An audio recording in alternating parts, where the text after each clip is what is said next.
volume of volumes written about you, but with the contention you made about yourself, that you are a racist. Well, the people who wrote some of my adventures, whoever they were racists. I mean, when they introduced a black character, he would turn out to be a drunk, a jailbird, a lame brain. And Ned, my boyfriend, he was so unpleasant when talking about Native Americans. And, sorry, Henry, you know, these faults in my book were noticed. In the late 50s, my publishers, they decided to correct these things. But guess what they did? They turned all the people of color into white people, so they hardly had to change a sentence. The drunks, the jailbirds, the lame brains became Caucasian. Wiped the minorities right out of my world. What about the indigenous people? I think they let them stay, Henry. Still not a likable depiction. I imagine not. The new TV show takes care of that whole diversity thing, Nancy. In it, Ned is African American and George is Asian, and your friend Bess is a lesbian with a French accent. That's nice. Nancy, dear. The racism of the South in my youth was heinous, but I'm afraid we accepted it, even while some of us may have hated it.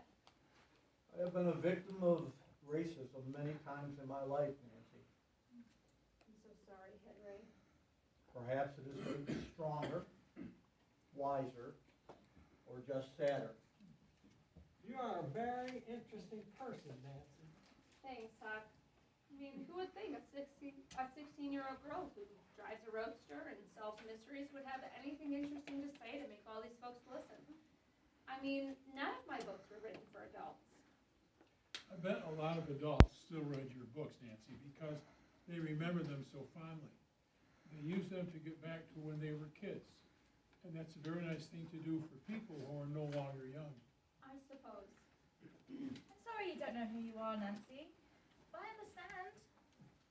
Well, I too am sorry you have a hard time figuring out just who you are. But I know one thing that you are not, and that is a racist. Over the years, you were just unaware and insensitive and a little stupid. The racist acts that happened in your books were cruel to people who could not dream of gaining the status that you held. But you didn't lash people. No human being got sold. They didn't result in a man being dragged into the woods and lynched. In my book line, actions like that were status quo. What does status quo mean? It makes things as usual. May I continue, Carl? Of course, Huckleberry. I don't suppose it would make any difference if I were opposed to young Hug speaking now. I just want to be sure that I get a chance. May I speak following Huckleberry, Carla? There are no guarantees, Mildred. It all depends on where our discussion takes us. Fine. Okay. Continue, please, Huck. May I borrow your purple stool, Carl? Oh, yes. So serious. Thank you.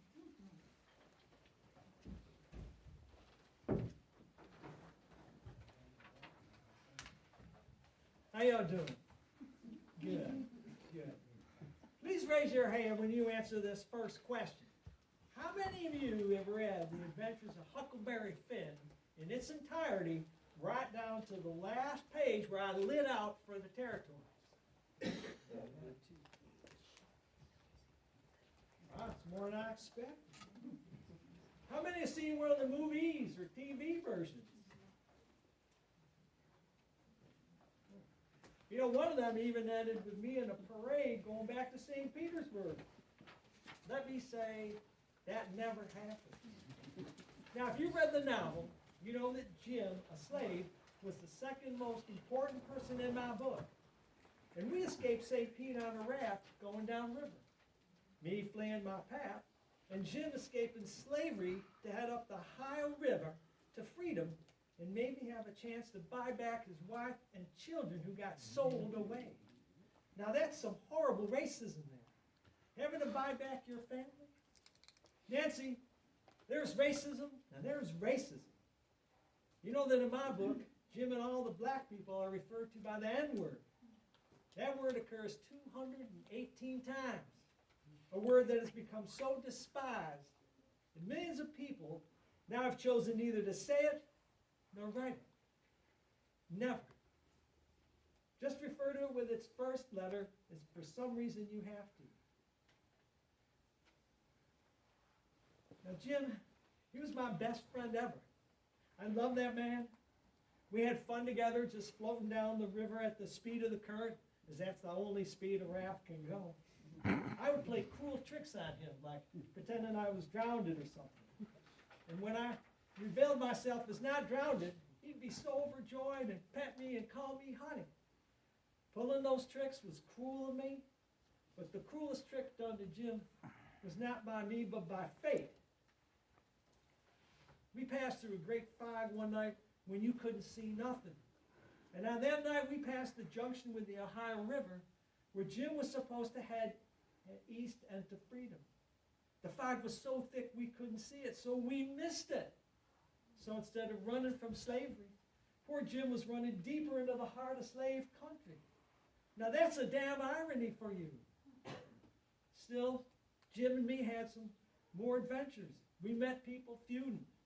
We fell in with some awful con men. All along I did what I could to protect Jim. And all along I thought that by doing so, I was sending myself to hell. Because that's what the finest people I know had told me. We got to a place down in Arkansas, and Jim got caught by a farmer and taken away. So I decided this was the time for me to clean my soul, to rid it of all the evil I had piled up from helping Jim. So I wrote a letter to Miss Watson, Jim's owner, telling her everything.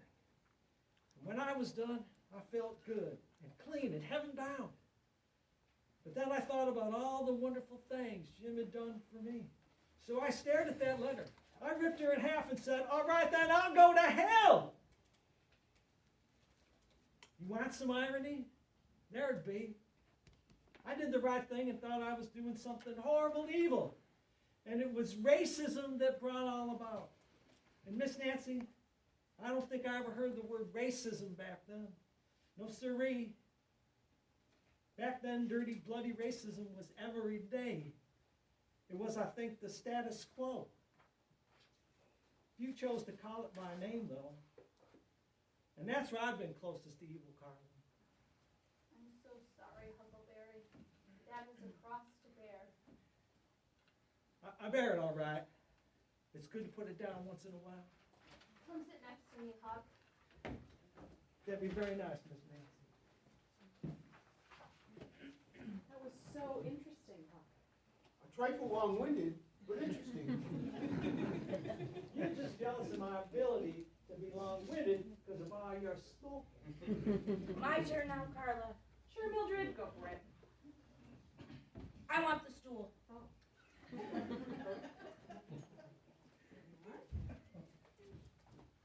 Oh, there. Randall Patrick McMurphy. Do you know who he is? He is a major character in the novel One Flew Over the Cuckoo's Nest, of which I am the main character and hero. I use hero because I believe it to be a stronger word than heroine, although I am all woman. Are you sure you don't call yourself hero because McMurphy is considered one of the most notable anti-heroes in American letters? Most people would consider him to be the main character of the book. After all, it is McMurphy who is figuratively the one who flew over the cuckoo's nest. Wire, friar, limberlock, 3 geese in a flock. One flew east, one flew west, and one flew over the cuckoo's nest. I am woman, hear me roar. There they are. Indeed they are, Huck. Shut up, you perverts. Why do you call the men perverts when you so openly flaunt your mammaries? I flaunt my breasts not because they are sexual symbols, but because they are symbols of my leadership, my importance, my control. They are I. They reveal me as both despot and earth mother. What a combo. That is odd even for you, Mildred. Here, here. I need a definition here. What is this despot thing she claims to be?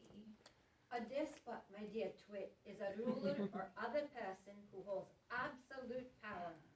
He, or she, is typically one who exercises it in a cruel or oppressive way. You've had some experience with that sort of person, Lady Anne. When I was on the ward, I will admit, I was all-powerful. Despotic, I suppose. Necessary despotism is what it should be called. The men with whom I worked needed to be controlled.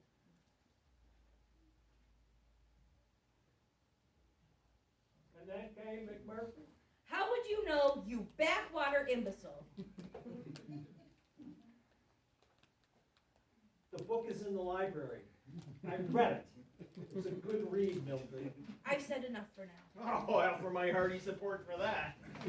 Hey-ya, hey-ya, hey-ya, hey-ya. Henry, why are you chanting? It is a very interesting sound, but the people who paid to watch might need an explanation. Of course. My friends, I chant because here in this venerable house, I feel so distant from my home that sometimes I try to summon the spirits that watch me and protect me here.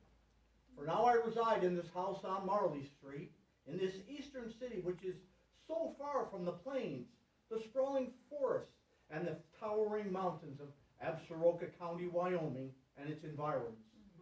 Henry, you call this house venerable. What if it means wise? That's strange to call a house wise, don't you think? I don't think so, Doctor. And although it seems to welcome the gods of the indigenous people, this house is a sage. If you imagine it being not only the brick, the mortar, and the lumber, but the residence as well. Residence created by minds such as that of Mark Twain, William Shakespeare, Victor Hugo, Robert Louis Stevenson. Monumental minds. Oh, what this house can teach. Unless you would rather learn from the mind of a woman. True, beautiful lady. Perhaps a topic for later discussion, Carla. We have discussed the disparity in treatment of the sexes before. I definitely don't mind giving it another go, but for right now, I want to hear about the spirits that protected Henry. Although it is not a Cherokee expression, I would say that I have lived what is called a charmed life. That I have survived is nothing short of miraculous. My life turned me into a man capable of great violence. I was trained by my upbringing to stalk and hunt. I was trained by the government as a warrior. It was my apt pursuit, as if what my body was born to be. When I was in Vietnam, I was a killing machine, an assassination specialist. I was feared by the enemy, even though thought of as a supernatural force. So effective, quick, dark, and silent were my missions. Even the deadly snakes were afraid of me and would slither away. I struck again and again. When that manufactured conflict was over, I was able to return home safely and relatively unscathed. So when you came back, you were physically intact? How about emotionally? My beliefs and the great spirits allow me to remain emotionally in control. You're so interesting and smart and scary, Henry. Never fear me, Alice. But you are so smart. You read all the time and you went to a famous college. Not as famous as Oxford, but famous for around here. You're smart as the old whip, Mr. Standing Bear. As are you, I believe, Mr. Finn. We try to seek wisdom and knowledge wherever we are. For me, be it hiking or hunting on the res with my Cheyenne brothers or my friend Walt, or tending the bar at the tavern, the Red Pony Saloon I own, or driving down the highways of Wyoming in my baby blue vintage Ford Thunderbird named Lulu. Oh, swell, Henry. You have a Ford Thunderbird? When we leave here, you and me, we should have a race. Me and my Roadster, you and your Lulu. I would blow your doors off. With that wicked sense of humor, too. May I ask you another serious question, Henry? Serious? Fire away. When you were discussing your emotional persona, you used the words "in control." Does that suggest that there's something within you that you must harness? Take what I say as what you think you understand. Let's not forget, Henry, that we are in an asylum. Therefore, we have all lost control of who we are. Liar! Untrue! I am Mildred Ratchet, born Mildred Ratchet, learned and labored as Mildred Ratchet. Mildred is all I am and ever was. My friends, this may not be a path we should take this afternoon. I know that questioning who you are and trying to remember who you were is for some the path to a cure for your delusion. But for some who are unready, it could be a path to even deeper madness. Don't ask yourself to be two people, even though your body and your mind might scream that you are. It could be too much for you to bear. Carla, Yes, Alice. another puzzle. Oh, yes. This is suggesting that I am three. I am Alice Little. I am whoever I left behind when I came here, and I am Alice of the book. Alice, I did not mean to upset you. I know, Henry. You're a very kind man. Uncle Lewis is a very kind man. Yes. Well, you know what? Why don't you tell the audience and your fellow inmates a little bit more about yourself, Alice? You really haven't said that much yet. Carla, I'm troubled by the word inmates. I spent years as an inmate and slave laborer. Yes, you're right, Jean. I'm sorry. From now on, I'll be sure to use the term residents. Are we still talking about evil, Carla? At this point, I think we're letting the discussion find its own way. All right. When I was a young girl, 6 years old, my Uncle Charles Ludwig Dobson, who wasn't really my uncle, but was my father's friend, took my sister and I for a walk on the shore of the nearby river. It was a beautiful day. I was very happy. I asked Uncle Charles to tell us a story, so we all sat down, and Uncle Charles made up a story about me following a rabbit with a watch, into a rabbit hole, and that was the beginning. The beginning of what, dear? Of everything. Of everything? Of everything. Of every article, composition, study, paper, dissertation, thesis, discourse, treatise, text, track, or disquisition. Not to forget the debates, conferences, argumentations, seminars, roundtables, symposias, confabulations, or thesis presentations. What are you babbling about, girl?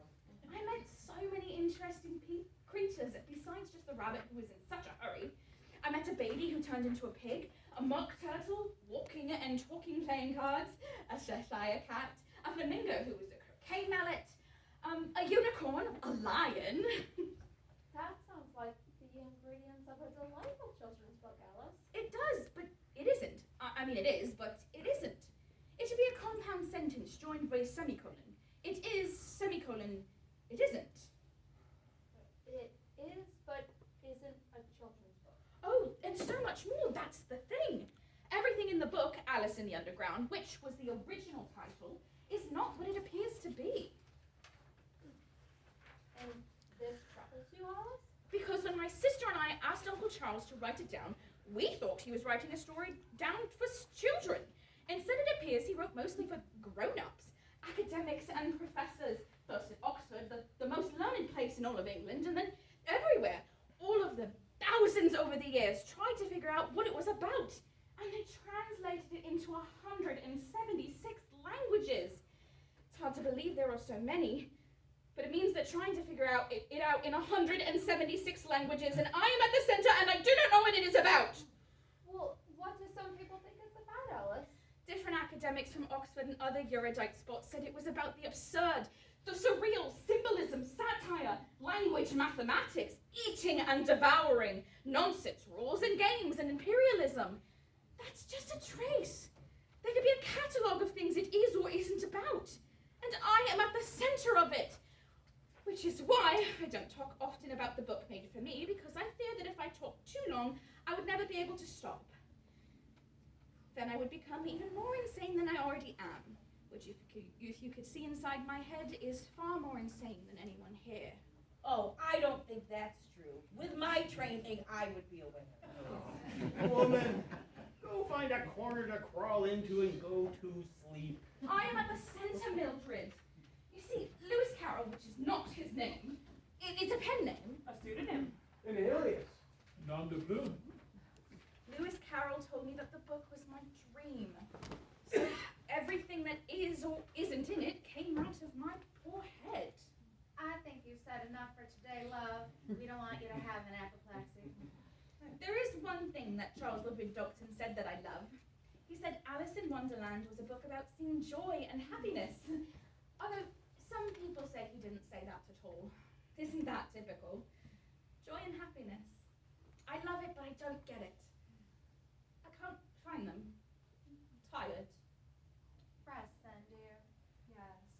you should rest.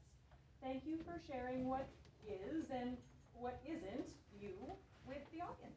If I were to say I was tired, you tell me to shut up, Carla, and then the rest of these nincompoops would shout hooray. Ah, I am not a nincompoop. I am a doctor, a medical doctor of great reputation.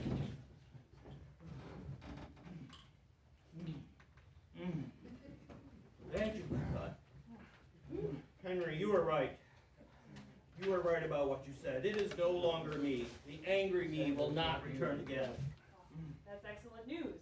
It is only fair to say that some of our audience might be here in the hope of seeing you transform. I no longer change. I have been free of the drug long enough that Hyde has no way to enter this world. I can sleep knowing that in the morning I will rise Dr. Henry Jekyll, safe in the knowledge that the famous Edward Hyde will not have emerged. And it is a great relief. Yes, I imagine so. Doctor, could you tell them your story quickly? Some may not be aware of your classic tale. Well, in the year 1886, in the reign of Queen Victoria, I was a highly capable physician with some interest in the mystical and the metaphysical. I became interested in the duality of man and his nature, his spirit, the yin and the yang, if you will. I began experimenting with an elixir, which if a man drank, it would separate his light side from his dark side, good from evil. An elixir. It sounds like you were creating something more mystical, more sorcery than science. Ugh, speak what you will. Your opinion means nothing to me. Let me continue. I was successful in creating my medicine. I took it and changed the curd. A light part of me was Jekyll. The dark side was Hyde. I stomped on a little girl on the sidewalk. I murdered a member of Parliament, Sir Danvers Carew. I lived a life of debauchery in bars and brothels, all places where men can find the enjoyable. That is it in a nutshell, and I am horse ashamed. You went to brothels? I did. Did you pay to have sexual relations Well- at those brothels? I did. With women? Well, of course, why would you ask such a thing? Breathe in. Don't let Hyde out. Yes, I'm sorry. Control. Control. Is it fair to say, Doctor, that your appearance now is the way Jekyll looked in your novel? That little treatise? You can hardly call it a novel. I used the book in my high school teaching. The copy we used was a little over 100 pages long, but it was printed in small typeface. Should it be called a novella? It's not a novella. It was a novel of great importance. All right, back to my question, Doctor. Your appearance now is the way Jekyll appeared in the novel. Yes, of course. I would be more formally dressed. A Seville rose suit with a waistcoat. If outside, I would wear a silk hat. Well-shined boots. But as I look now is what Jekyll looked like in the novel. I am Dr. Jekyll. What did your more corrupt half look like? Ugh, Hyde, he was repulsive. In the book, your friend Utter says, he is not easy to describe. There is something wrong with his appearance, something displeasing, something downright detestable. I never saw a man I so disliked, and yet I scarce know why. He must be deformed in some way. It's as if Hyde's appearance is beyond description. He is way past any sense of goodness, too. You are both correct. But he is a piece of you, Jekyll? Yes, sadly, yes. Hyde, in fact, was the image of one of the most despised figures of the Victorian era. A presence looked upon as wicked and twisted and without a soul. He was a sodomite, a homosexual. Ah, you harpy! Murderess! How dare you! How dared I call you what you are, a deeply hidden homosexual? No, no! This confrontation is now over. I will speak no more of it. Okay, all right, here's the thing. At some point, we could maybe deal with this possibility, Doctor. It is the topic of much serious literary criticism. Confronting it could be important in facing down your delusion. Listen, Doc, I need to tell you a funny story. Way back in 1948, there was this fella, Leslie Field. Kind of funny name for a man, I thought. Leslie. He was a world famous literary critic. Now, he liked to write books with male bonding. Now, that has got nothing to do with the post office. It means men were sitting around together on an adventure or quest. And they got into what he called your homoerotic relationship. Now, he wrote an essay about Jim and me on our adventure. He called it Come Back to the Raft, Huck Honey. Jim would call that out to me when I was pulling a trick and hiding on him. And you know, Jim did pat me on the head and rub my back and such, and talk sweet to me because he cared about me. So this Fielder fella suggested we might have been in one of those homoerotic relationships. Well, if we were, I never noticed it. But you see, Doc, critics like to talk about stuff like that. It don't make no, never mind, Doc. Thank you, Huck. It is interesting, though, that in your novels you spend time with only men, and the only two women in the novel are Twit, who passes out when she sees mayhem in the streets, and a miserable old crone who rents high rooms in a dark part of London. Do you see them as the two sides of the same female coin? The empty head and the harridan. Alice, why are you questioning me? Don't you think it's important? We're both products of the Victorian era and its sexual repression. Oh, I will not transform. Please, God, I beg you, let me not become the other. Oh, No! Come along, No! Henry. Let me No! take you upstairs to your room. No, I will Stop not hiding from us! transform! I No! vote for a transformation! No! Come on, Jackal, stop hiding your other side from these good people! Transform! Transform! Transform! Transform! Quiet now. My friends, this is troubling. What is, Sean? The virulence with which some of us have acted in our exchange with Dr. Jekyll. He seems the man to determine to excise his darkest nature. I think, handsome man, if you were a woman, you would detect the misogyny that is an aspect of his character. I don't see it. Even if he is a homosexual, it does not follow that he hates all women. Oh, that's what misogyny means. I mean, I knew we talked about it earlier, but I forgot. Oh, Nancy dear. What a perfect comment for this moment. Friends, can you imagine the withering look Jekyll would have had given Nancy when she said this? It would have been withering with a side of triumph. He would have bitten his tongue just to stop from shouting, "This stupid girl doesn't even know what misogyny means." I don't get it. Certainly, the novel is itself misogynistic. The few women characters might as well be potted ferns or mops and buckets as to their necessity in the plot, but you haven't proven that the doctor himself is a hater of women. Carla, you are a woman. You must see it. For once we agree. He is secure in his room. Oh, Henry, is he any calmer? Somewhat. He is no longer shouting about transforming. Now he is talking to himself about how he's never taken seriously. How most people don't think that the strange case of Dr. Jekyll and Mr. Hyde is a serious novel. What does he think they think it is, Henry? Just a horror story, reinforced by the fact that most of the movies made about the book are horror movies. He doesn't feel that he is taken as seriously as a literary character. Well, I don't know if that's true. I think it is. If I had asked my students about the character Dr. Jekyll, they would have placed him in the same pantheon as the Frankenstein monster, Count Dracula, and the Invisible Man. Frightening creatures created by serious writers, but figures who also scare the pants off children. What about your Godzilla? We're really going to have to keep you away from those DVDs, Huckleberry. As in the case of Dr. Frankenstein, you know things which you are not meant to know. I believe that the doctor is troubled by one thing in particular. The fact that he can't change. What? He just ran out of here screaming to transform. Actually, you were doing the screaming for him to transform. The doctor was reacting the way that he thought we would expect him to react. The right way. The way to the light. The moral way. I like Henry Jekyll very much, but I'm quite sure he would still like access to Edward Hyde. Perhaps you noticed when he said, I lived a life of debauchery in bars and brothels, all places where one could find the enjoyable.